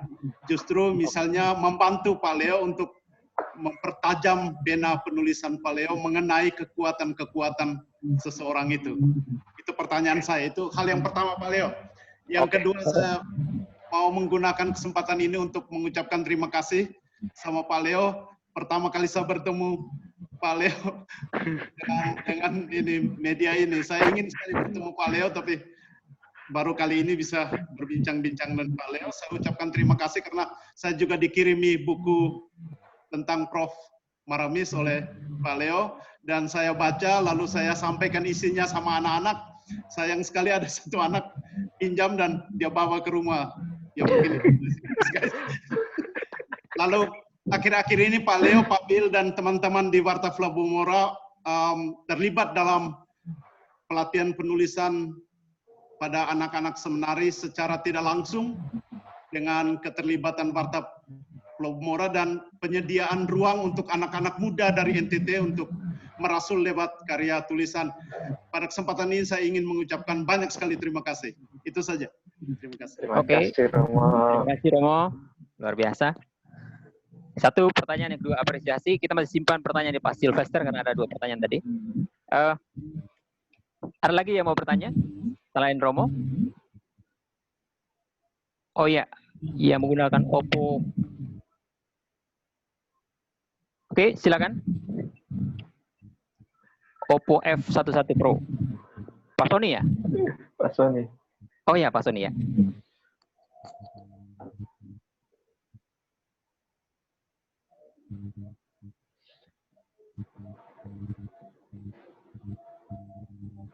Silakan Pak Sony.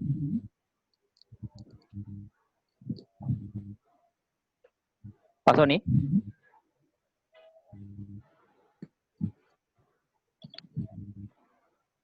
Pak Sony.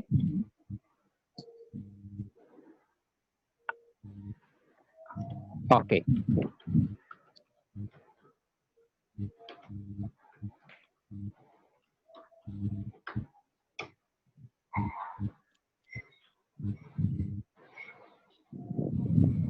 Pak Sony bisa nyalakan dulu mic-nya. Ya, sudah. Dengar ya? Sudah. Sudah ya? Sudah, Pak Sony. Dengar ya? Iya, dengar. Oke, ditujukan ke Pak Leo ya? Oke, silakan. Ya, baik, terima kasih. Saya hanya mau minta pendapat dari Pak Leo sehubungan dengan menulis biografi. Memang menulis salah satu biografi itu menjadi salah satu pekerjaan yang sangat bisa mempengaruhi opini pembaca memang. Apapun bentuknya ya, semua karya tulis bisa mempengaruhi seorang pembaca. Selain rubrik opini ataupun artikel dalam surat kabar yang bisa memuat opini masyarakat. Dan tulisan itu juga bisa mengarahkan opini masyarakat terhadap suatu masalah. Juga tulisan dengan bentuk sosok atau biografi seseorang ternyata juga bisa mengubah opini masyarakat. Untuk itu dalam penulisan sebuah biografi, seorang penulis itu juga harus berhati-hati mestinya. Nah ini yang saya mau tanyakan sehubungan dengan masalah-masalah menulis biografi sehubungan dengan ranjau-ranjau. Mengklasifikasikan ranjau-ranjau dalam menulis biografi. Misalnya begini, yang mau saya tanyakan apakah narasumber itu juga bisa berbohong apa tidak, begitu ya. Terutama tadi seperti yang dikatakan yang berhubungan dengan politisi. Di situ ada satu eksploitasi, kemudian ada cantiknya sumber inspirasi, ya. Tetapi menyimpan bahaya tersembunyi, bahaya kultus individu dan pencitraan. Tak kenal dan tak pernah pula wawancara. Karena masih dianggap bau kencur misalnya ya, fanatisme yang berlebihan, bahkan urusan ngopi, ya, kekaguman yang melemahkan dan sogokan misalnya ya. Ranjau sekaligus racun yang mematikan. Itu yang pertama ya. Lalu yang kedua, ada satu ranjau juga yang tidak bisa dihindari mestinya. Itu ranjau yang paling mematikan di antara ranjau yang lainnya, yaitu seperti ranjau sogokan misalnya.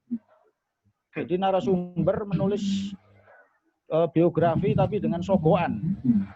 Karena secara prinsip seorang penulis baik biografi ataupun seorang jurnalis itu mestinya sangat diharamkan kan untuk menerima sebuah sogoan dalam bentuk apapun dari narasumber. Nah, seorang penulis ketika menerima sogoan bisa dipastikan daya kritisnya dalam menulis sebuah biografi itu akan timpang. Karena hanya sisi-sisi positifnya saja yang akan ditulis dan aspek rahasia dan misteri seseorang yang ditulis akan hilang.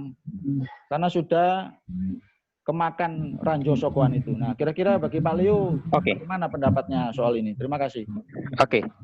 Terima kasih Pak Sony. Pak Leo bisa langsung dijawab pertanyaan dari Romonani dan karena Pak Sony ngomong soal jebakan-jebakan dalam menulis itu aja. Iya. Oke, terima kasih Pak Bill. Selamat sore Romonani.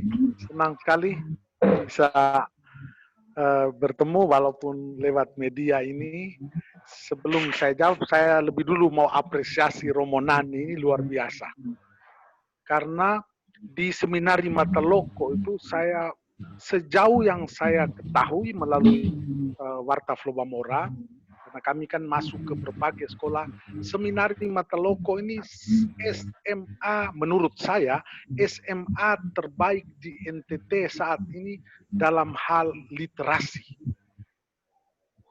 Jadi mereka literasinya bukan hanya soal menjalankan surat keputusan menteri 15 menit pagi sebelum belajar membaca, lebih dari itu mereka serius betul mengurus literasi. Siswa didorong membaca, dibimbing, didampingi, menulis dan seterusnya. Sehingga saya secara pribadi juga kami Warta Flobamora respect sekali ke Mataloko.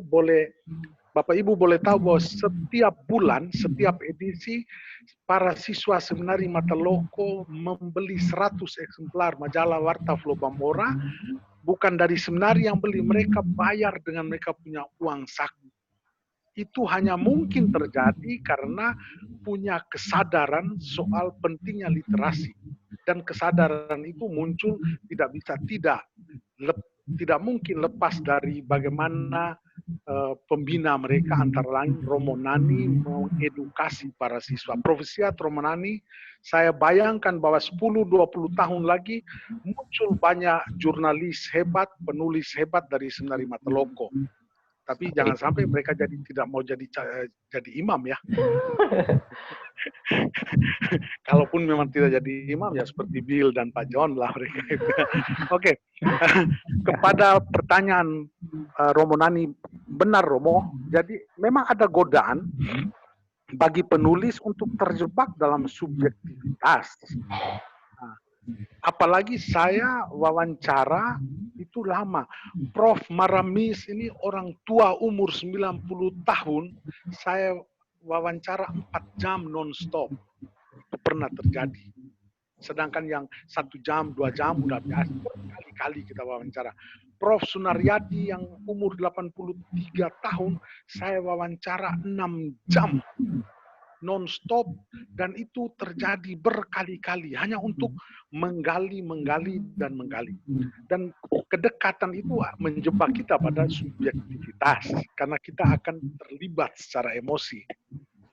Pertanyaan, bagaimana supaya subjektivitas itu tidak menghalangi saya untuk tetap objektif dalam menulis? Maka saya selalu mengambil jeda waktu. Ketika menulis biografi, setelah saya wawancara, saya biar. Karena saya memang setelah saya wawancara, saya selalu semakin kagum. Pulang di rumah, saya selalu ceritakan kepada istri saya, Mak, tadi saya dengan Prof. Maramis itu begini. Memang saya kagum beneran. Nah, tapi catatan-catatan itu saya biarkan. 1 minggu atau 3-4 hari, baru saya menulis. Sehingga ketika saya menulis itu sudah ada jarak untuk membuat saya kembali kepada objektivitas. Karena subjektivitas berkurang karena waktu itu. Demikian juga ketika saya wawancara untuk profil maupun mini profil di Warta Flobamora, saya tidak pernah langsung menulis setelah wawancara. ini dimungkinkan Warta Flow Bamora majalah bulanan ya. Jadi kalau saya wawancara sekarang, minggu depan baru tulis, minggu berikutnya lagi baru naik cetak. Jadi itu dimungkinkan. Agak sulit kalau koran harian. Jadi itu Romo Nani, di balik itu soal teknis mengambil jarak dari wawancara ke menulis, juga ada komitmen pribadi memang bahwa kita menulis ini untuk apa? Apakah menulis ini supaya Prof. Maramis menjadi hebat? Tidak juga, memang beliau sudah hebat. Nah, apakah menulis ini supaya saya jadi hebat? Kan tidak boleh dalam tulisan itu untuk kesempatan saya tunjuk jago, tidak ada jagonya juga kan gitu. Jadi harus kembali bahwa tulisan ini, biografi ini untuk pembaca, harus ada tanggung jawab sosial. Kalau kita gagal pada komitmen itu pasti akan berpengaruh pada tulisan. Yang kedua, selamat sore Pak Sony, terima kasih untuk pertanyaan tadi. Sependapat bahwa tulisan itu apakah di surat kabar maupun biografi itu akan mengarahkan atau minimal mempengaruhi opini masyarakat. Jadi memang berhati-hati. Terima kasih. Prinsip itu memang harus dipegang. Harus ada tanggung jawab sosial. Pertanyaannya tadi, bagaimana menyiasati ranjau? Ranjau tadi disebut macam-macam. Salah satu yang paling utama adalah kalau narasumbernya berbohong. Yang kedua, ranjau uang. Saya menemukan bahwa selama ini saya belum menemukan yang demikian fatalnya narasumber berbohong, mau biografi, bahkan profil, mini profil di Warta Flow Bamora pun tidak. Karena apa? Karena memang wawancara itu kita lakukan dalam suasana yang nyaman seperti sedang ngobrol. Nah, sedang ngobrol sehingga orang itu tidak keluar apa yang sebenarnya. Nah, yang kedua yang saya alami bukan berbohong, tetapi mungkin lupa, narasumber lupa itu bisa. Jadi caranya bagaimana? Setelah saya tulis naskah itu, saya konfirmasi kembali kepada narasumber. Nah, kalau di biografi saya konfirmasi ke Prof. Maramis atau ke Prof. Sunaryadi itu berkali-kali. Karena orang bisa lupa soal tahun, lupa soal ini, lupa soal ini. Dan ketika kita konfirmasi berkali-kali jadi clear. Termasuk juga dalam profil atau mini profil di Warta Flow Bamora, naskah PDF itu kami kirim ke mereka untuk mereka lihat. Harus kalau ada yang mau diperbaiki, kami kirim naskah Word-nya lewat email. Jadi ada ruang untuk kita koreksi bersama. Kalau yang berbohong saya belum alami selama ini ya, belum alami. Kemudian soal ranjau uang. Ranjau uang, kalau tadi bahwa orang menulis karena sogo kan itu barangkali bisa di media ya. Jadi makanya kami di Warta Flow Bamora punya aturan jelas bahwa berita muncul di Warta Flow Bamora karena orang bukan karena orang bayar. Jadi kalau kami wawancara untuk profil atau mini profil atau kami liput apapun tidak boleh bayar. Nah, tapi ada yang harus bayar. Harus bayar adalah iklan. Kalau orang mau buat iklan termasuk berita-berita advertorial harus bayar. Tarifnya jelas. Nah, tetapi kalau untuk berita, jadi saya silakan majalah ini sudah 80 edisi. Saya berharap kalau saya omong ini bohong, harap ada narasumber yang pernah bayar saya atau wartawan kami konfirmasi ke saya gitu ya. Ini satu. Tetapi untuk penulisan biografi itu pekerjaan profesional yang harus dibayar memang. Nah, harus dibayar. Jadi kaitan dengan itu supaya ada ranjau-ranjau yang jelas, maka sebelum setelah sepakat, oke, Pak Leo bersedia, oke, deal ya, sudah deal, lalu soal honor dan hak dan kewajiban penulis, hak dan kewajiban para pihak yang terkait, semua harus jelas dituangkan dalam kontrak kerja. Jadi ada perjanjian legal bermeterai. Jadi saya sebagai penulis, hak saya ini. Salah satu poin hak adalah honor. Jadi honor, supaya jelas. Jadi orang, kenapa harus begitu? Karena ini pekerjaan profesional.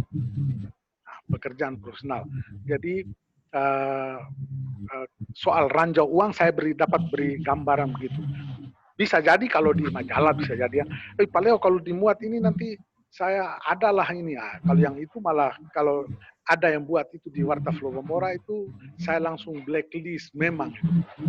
Tidak akan kita beri ruang yang seperti itu. Orang layak menjadi berita, orang kami tulis di Warta Floromora karena dia layak menjadi berita. Kenapa layak menjadi berita? Karena berita itu baik untuk kemanusiaan. Nah, gitu. Terima kasih Pak Sony, semoga bisa menjawab apa yang Pak Sony tanyakan tadi. Terima kasih Pak Bill. Oke, Pak Leo. Terima kasih. Ya. Ada satu lagi pertanyaan dari Pak Lawrence Matutina.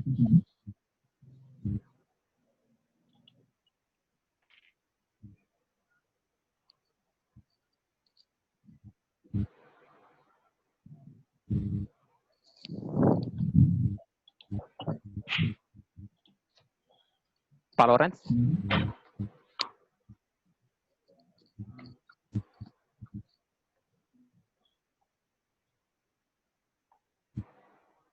Oh, oke. Kalau Pak Lawrence kesulitan saya bacakan. Pak Lawrence dinyalakan mic-nya. Pak Silvester. Basil. Ya, mic-nya dinyalakan, Pak. Oke, Pak Lawrence. Malam, Pak Leo. Oh ya, Pak Lawrence silakan. Malam, Pak Leo. Selamat malam, Pak. Malam, Pak Leo. Oke. Pertanyaan saya bahwa selain berpatokan pada kenyamanan menulis, Pak Leo, yaitu rujukannya pada kemanusiaan, aspek kemanusiaan dari tokoh itu. Nah, sebagai manusia, apakah dalam perkembangan selanjutnya seseorang tentu jalan hidup akan bercerita lain? Saya ulangi, jalan hidup akan bercerita lain sebagai manusia. Maka ada pertanyaan kecil dari saya, apakah segera setelah biografi itu dicetak ke pembaca, tokohnya mungkin tersandung apa begitu, akhirnya komitmen pada kemanusiaan itu dalam tanda petik bisa saja hilang. Nah, bisa saja hilang. Ya, saya membaca bahwa profesor usia sudah 90-an. Ini maksud pertanyaan saya, bahwa pada usia usur, biografi itu layak menjadi tetap mempertahankan eksistensi kenyamanan dari segi kemanusiaan. Tentu saja ada tawaran lain, tokoh-tokoh muda, dalam tanda petik ada tokoh-tokoh muda yang akan ditulis biografinya. Nah, tentu dalam perjalanan kehidupan yang begini panjang kita tidak bisa menduga kapan usia orang itu berakhir. Tentu ketokohannya akan luntur karena faktor X, faktor sekian. Sedangkan biografi yang bagus-bagus tadi sudah ditulis. Nah, begitu dulu. Oke, kami dapat poinnya, Pak Lawrence. Jadi Pak Lawrence lebih ke ini ya, Pak Leo. Antisipasi kalau misalnya apa yang tertulis itu bagus, tapi kemudian ternyata dalam perjalanan waktu dia berubah dari apa yang tertulis, gitu ya. Apalagi yang lebih ke yang muda, kelompok-kelompok muda. Nah, tadi Pak Silvester mau nanya lagi, mungkin point saja, Pak Sil. Iya, tadi untuk Pak Leo masih tadi dalam sharing pengalamannya itu gaya penulisan dalam biografi itu dia pakai gaya penuturan langsung. Gaya penuturan langsung. Pertanyaan saya, selain penuturan langsung, itu ada juga penuturan tidak langsung yang diperoleh dari tokoh-tokoh lain yang juga berpengaruh dalam kehidupan tokoh itu. Mungkin bisa dijelaskan ini. Terima kasih.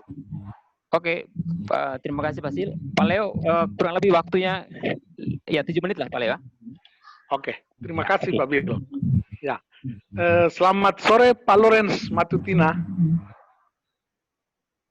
Ya, ini menjawab pertanyaan Pak Lorenz. Jadi pertama kaitan dengan 2 biografi yang sudah saya tulis, memang benar saya diuntungkan di titik itu karena Prof. Maramis sudah 90 tahun, bulan Juli ini genap 94 tahun. Luar biasa. Jadi malam ini bergabung bersama kita, sedangkan Prof. Sunaryadi 83 tahun, sekarang sudah 86 ya. Jadi di usia itu sudah aman lah, tidak akan berubah lagi itu ya. Nah, pertanyaannya bagaimana dengan kalau biografi yang ditulis tentang seseorang yang jauh lebih muda, yang selalu akan bisa berubah ke depan. Saya memang belum pernah menulis biografi orang-orang muda itu, tetapi sudah berulang kali menulis profil maupun mini profil di majalah Lobamora untuk anak-anak muda. Kebetulan anak-anak NTT yang hebat-hebat. Pertanyaan, bagaimana kalau mereka tersandung setelah tulisan itu dipublikasikan? Nah, jawabnya bahwa saya menulis sampai pada titik keadaan mereka ketika ditulis. Jadi kalau si A saya tulis pada bulan Juni 2020 ini, berarti yang kita tulis adalah kemarin-kemarin kehidupannya sampai hari ini 15 Juni 2020. Nah, selanjutnya setelah 15 Juni memang kita tidak bisa menggaransi itu Pak Lorenz ya. Sehingga menarik pertanyaan itu, bagaimana kalau yang sudah ditulis bagus-bagus setelah itu kesandung? Ya kita berharap tidak begitu, dan saya justru berharap setelah dia baca tulisan saya, dia baca biografi yang ditulis, dia semakin diteguhkan untuk tetap berada pada jalan yang benar, menjadi pribadi yang baik sebagaimana yang sudah ditulis. Tetapi kalau misalnya toh ternyata tersandung juga dia, ya itu sangat disayangkan, tetapi juga itu tetap sangat manusiawi. Nah, jadi itu, dengan kata lain saya mau katakan bahwa sebagai penulis, saya tidak bisa bertanggung jawab untuk keadaannya yang bertentangan dengan tulisan saya yang terjadi setelah tulisan itu dibuat. Saya hanya bisa bertanggung jawab atas tulisan itu sampai pada saat tulisan itu dibuat. Oke. Itu untuk Pak Lorenz. Lalu untuk Pak Sylvester, bagaimana dengan penuturan tidak langsung yang datang dari orang-orang lain? Terima kasih Pak Sylvester, ini menarik. Jadi memang saya mengakomodir itu penuturan tidak langsung. Misalnya di Prof. Sunaryadi itu beberapa pernyataan dari istrinya atau para pembantunya, pembantu di rumah, ya saya sempat wawancara itu saya kutip juga. Untuk Prof. Maramis juga sedikit sekali, tetapi untuk penuturan tidak langsung maupun penuturan langsung dari orang-orang lain itu kita akomodir di testimoni. Jadi di bagian belakang buku, halaman-halaman belakang itu ada sekian halaman memang disiapkan untuk beberapa orang memberikan testimoni tentang tokoh ini. Prof. Maramis itu tidak mau sama sekali. Pak Leo, saya tidak mau ada testimoni, karena beliau sudah tahu pasti orang pada puji melulu kan gitu, karena memang di lain pihak kualitas pribadi Prof. Maramis, mungkin juga kultur kita kan orang sulit untuk mengkritik secara langsung. Jadi yang akan muncul kan testimoni berupa pujian-pujian. Tetapi Prof tidak mau, berkat pendekatan saya, kami diizinkan untuk memberikan 8 testimoni, salah satunya Uskup Surabaya. Ya, jadi beberapa testimoni saya ingat Uskup Surabaya, Rektor Widya Mandala, dosen di Fakultas Kedokteran, beberapa aktivis ME, Prof. Maramis aktif. Jadi orang-orang yang mengenal beliau sangat dekat, itu pun harus dikemas dalam bahasa yang oleh Prof. Maramis tidak mau yang isinya puja-puji. Oke. Nah, itu justru pekerjaan berat saya waktu itu, karena ketika wawancara memang mereka senang. Oke, begitu Pak Bill. Mohon maaf, singkat, tetapi saya harap cukup jelas untuk Pak Sylvester. Ya, terima kasih Pak Leo. Kita sudah sampai di penghujung acara. Nah, sebelum saya buat kesimpulan, saya minta Pak Leo berikan satu kalimat pendek saja, Pak Leo. Pesan bagi yang mau menulis biografi, mungkin termotivasi, ataupun yang suka membaca biografi, gitu. Atau yang mau dijadikan biografi misalnya. Satu kalimat pendek pesan Pak Leo apa untuk kami hari ini? Oke, terima kasih Pak Bill. Kalau mau menulis, apakah itu biografi atau apapun, saya pikir pertama harus rajin membaca. Yang kedua, rutin menulis, jadikan aktivitas menulis itu aktivitas harian. Yang ketiga, terbuka untuk dikritik. Jadi naskah kita silakan juga beri ke orang lain untuk edit, terbuka untuk dikritik. Dan yang keempat, jangan pernah bermimpi untuk semua itu langsung jadi. Semua harus berproses dari bawah. Kualitas pun terus berproses dari waktu ke waktu. Jadi jangan pernah berhenti untuk terus membaca, terus menulis, dan terus membuka diri untuk dikritik. Terima kasih. Oke. Terima kasih Pak Leo untuk penutupnya. Itu penutupnya luar biasa, karena itu juga menjadi kesimpulan dari pembahasan kita hari ini, bahwa membaca itu penting, mesti menjadi habitus, kebiasaan. Tapi tidak hanya membaca, tapi kita mesti pilih bacaan mana yang berkualitas. Karena tadi Pak Leo sempat bilang beberapa judul media yang harus dibaca karena memiliki standar yang tinggi. Lalu yang berikut, siap untuk dikritik. Dan dalam proses penulisan buku biografi, itu catatan Pak Leo soal value, nilai itu penting. Karena di tengah kita berada dalam satu arus gempuran di mana orang menantang kita untuk mendapat duit dan segala macam. Tapi Pak Leo bilang ada value-nya, nilainya. Jadi saya kira itu menjadi kualitas dari Pak Leo, dan juga saya kira menjadi kualitas diri kita yang hadir di sini, karena saya tahu bahwa kita semua yang hadir di sini juga merindukan hal yang sama. Kita memiliki visi yang sama soal nilai itu. Ya, saya yakin sekali karena kita hadir di sini memiliki nilai yang sama, mau belajar sesuatu dari Pak Leo. Lalu yang terakhir, saya mengucapkan banyak terima kasih mewakili rekan-rekan dari Inisejuk. Saya kembalikan ke Pak John sebagai Pak Bill, boleh saya tambah sedikit? Oh, Prof, silakan, Prof. Ya, itu saya menarik itu dengar Pak Leo cerita tentang pengalamannya sendiri, menggambarkan memang kepribadian penulisnya yang jujur ya. Yang saya senang itu bahasanya itu tidak formal, seperti mengalir, orang bacanya enak gitu.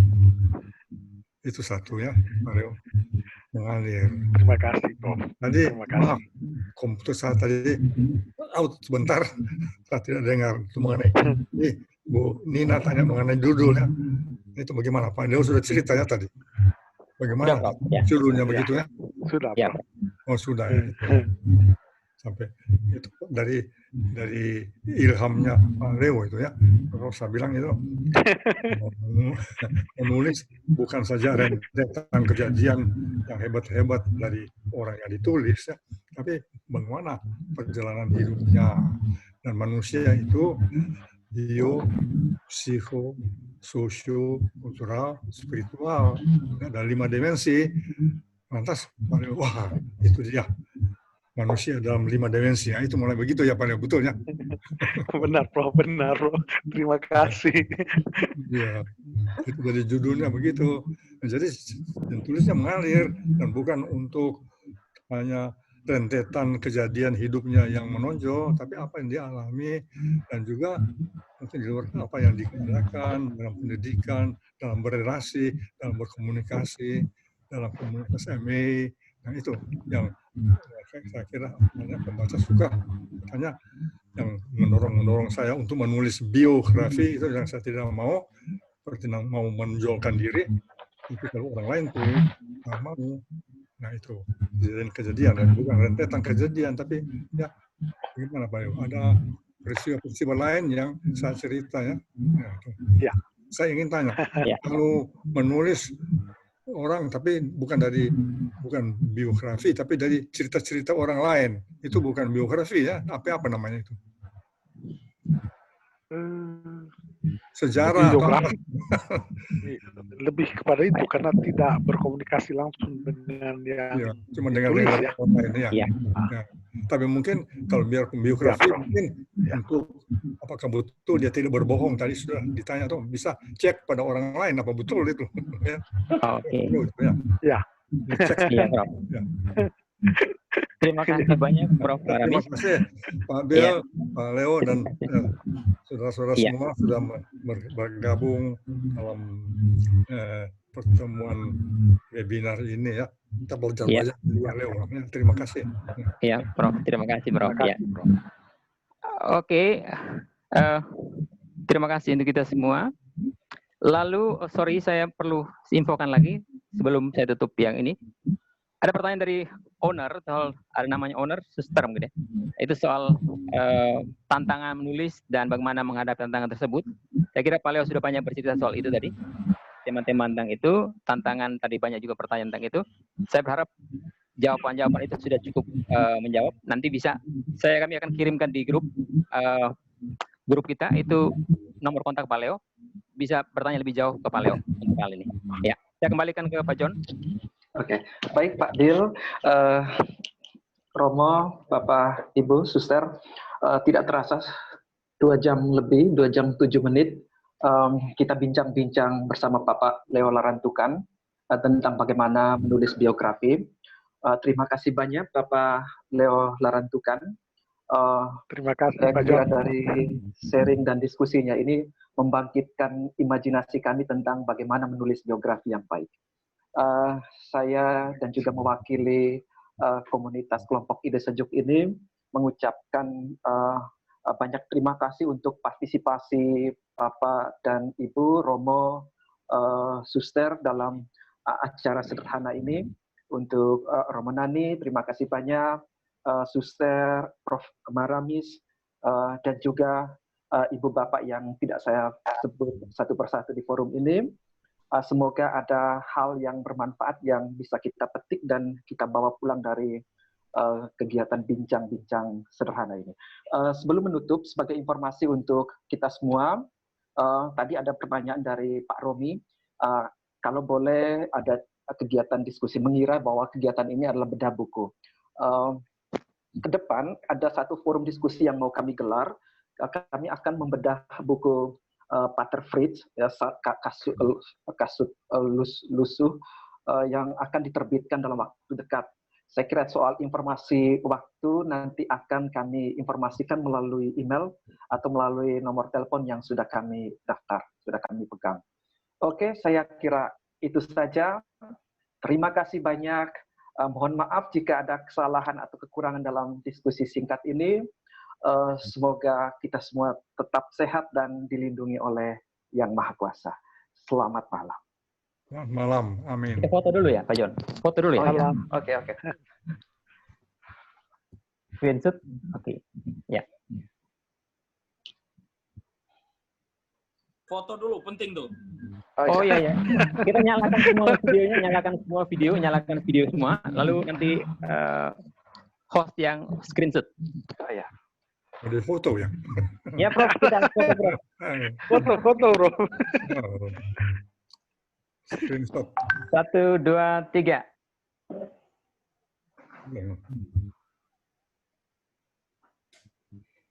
Luar biasa. Luar biasa. Valeo semua. Baik ya. Ya, Oke, terima kasih. Selamat sore semua, terima kasih. Terima kasih. Nanti malam telepon saya. Sore. Selamat. Oke, Salam. Prof. Nanti saya telepon. Ya, terima kasih. Terima kasih. Ya, malam baik.